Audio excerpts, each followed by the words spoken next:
The phone buzzed just as I spread butter across my toast. Dad. Come alone. Sign inheritance papers. Don't tell anyone. I froze, knife still hovering mid-air. Saturday, 7 a.m. My father barely figured out how to react with a thumbs-up emoji, and now suddenly, full sentences about inheritance? My chest tightened. This wasn't his style. Ryan. I slid the phone across the table to my husband. He scanned the message, brows knitting. Inheritance papers? Since when does your dad even have something like that? Didn't your grandparents pass years ago? That's what I thought, I whispered. Maybe Aunt Helen? She died last month. The one from Phoenix? The cat lady? Ryan arched a brow. She left behind fur and mountains of old newspapers. Not exactly a fortune. He flipped my phone in his hands, frowning deeper. This doesn't read like him.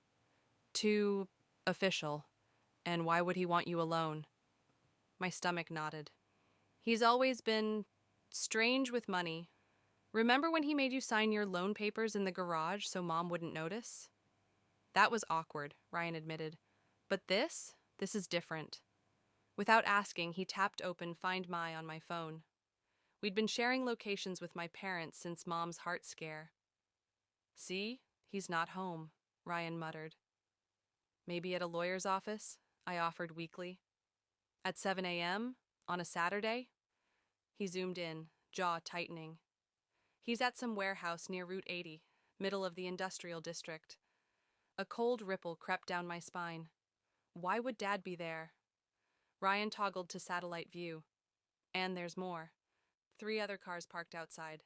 That place should be empty. My pulse thudded. I'm calling him.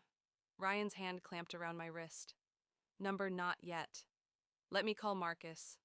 Marcus, his old college buddy turned detective. My throat dried as Ryan stepped into the bedroom. His voice dropped low, urgent. I caught bits of it. Suspicious? Warehouse. Warrant. When he returned, his face had gone pale. Grab your purse. We're going to the station. What? Why? Ryan, you're scaring me. Good, he said, eyes locked on mine. Right now, being scared might keep you safe. The car ride was suffocating, the silence broken only by the grip of Ryan's knuckles against the steering wheel.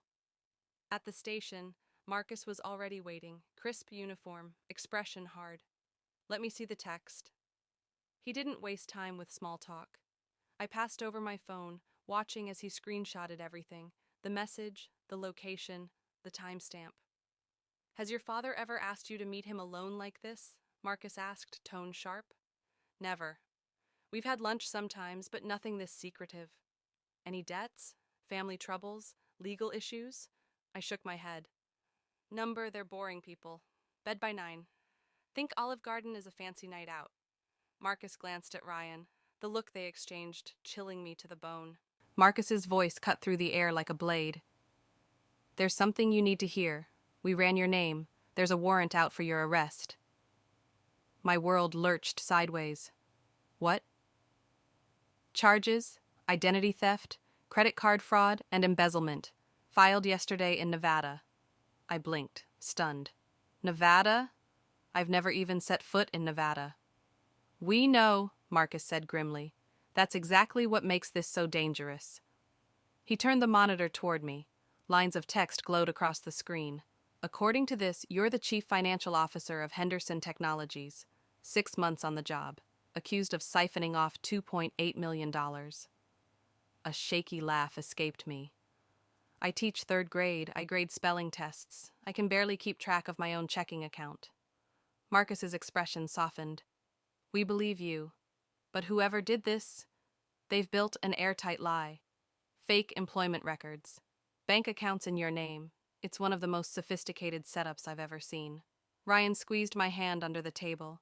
His voice dropped to a whisper. The warehouse. They wanted her alone.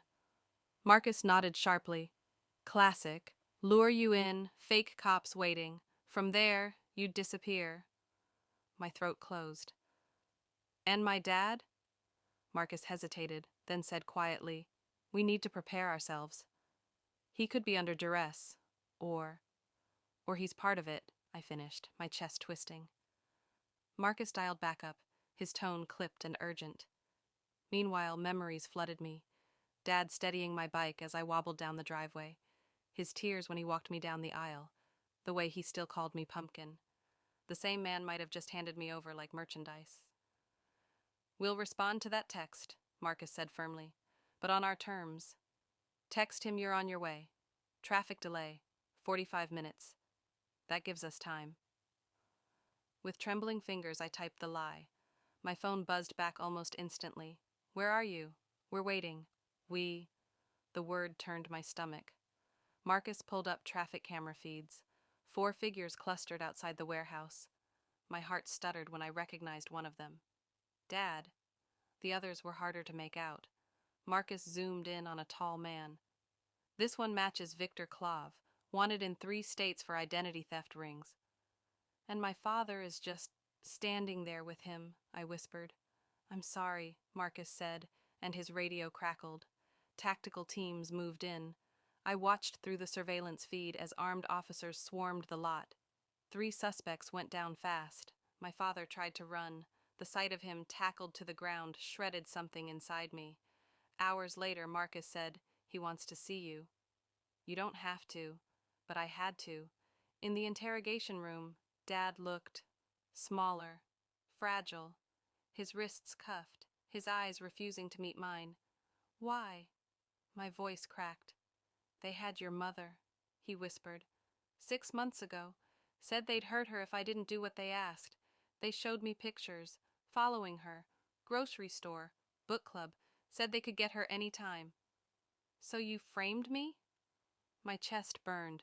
Tears spilled down his cheeks. "I didn't know about the embezzlement. They told me you just needed to sign some papers. I swear, Pumpkin. I didn't know." "Where's Mom now?" "At home. They promised she'd stay safe if I delivered you." I shook my head. "And you believed them? Dad, you could have gone to the police. You could have told me. Anything." "They said they had people inside law enforcement. Said if I spoke, they'd know. I thought I could keep you safe." Marcus stepped in. "For the record, Mr. Winters, those men never intended to let anyone walk away. Once they had your daughter, you both would have been silenced." Dad broke, sobbing. "I just wanted to protect my family." "By sacrificing me?" My voice trembled with rage. "I would have gone to prison for the rest of my life, for something I didn't even do." The truth trickled out piece by piece. He'd stumbled onto their laundering schemes at work. At first they tried bribes. When he resisted, the threats started. They knew everything about me, my schedule, my habits, even my old passport photos. All the information they needed to build Sophia Williams, the phantom criminal. Weeks of investigation followed. FBI involvement. Dozens of interviews. Slowly, they dismantled the Clav network. My name was finally cleared. The verdict. The gang leaders got 20 years to life. My father, 5 years for conspiracy. The court believed his coercion, but the betrayal still cut deep. I visited him once after sentencing. He sat across from me, eyes red, voice breaking. "I destroyed our family." "Yeah," I said. "You did. Can you forgive me?" I swallowed hard. "Maybe someday, but not today." Mom filed for divorce soon after, sold the house, moved closer to my aunt. She told me later, "I knew he was scared. I thought it was stress. Maybe an affair. Never this." The inheritance text still lingers on my phone. Marcus says, "Keep it as evidence. I keep it as a reminder that love can be twisted, that even the people who raise you can become your undoing." Ryan installed an emergency alert app on my phone. I've never pressed it, but knowing it's there makes the nightmares easier. "You okay?" he asks sometimes when he catches me staring into nothing. "I'm getting there," I tell him, and I am. Slowly learning to trust again, but never blindly. Because once your own father tries to hand you over to criminals in a warehouse, you never, ever ignore the warning signs again.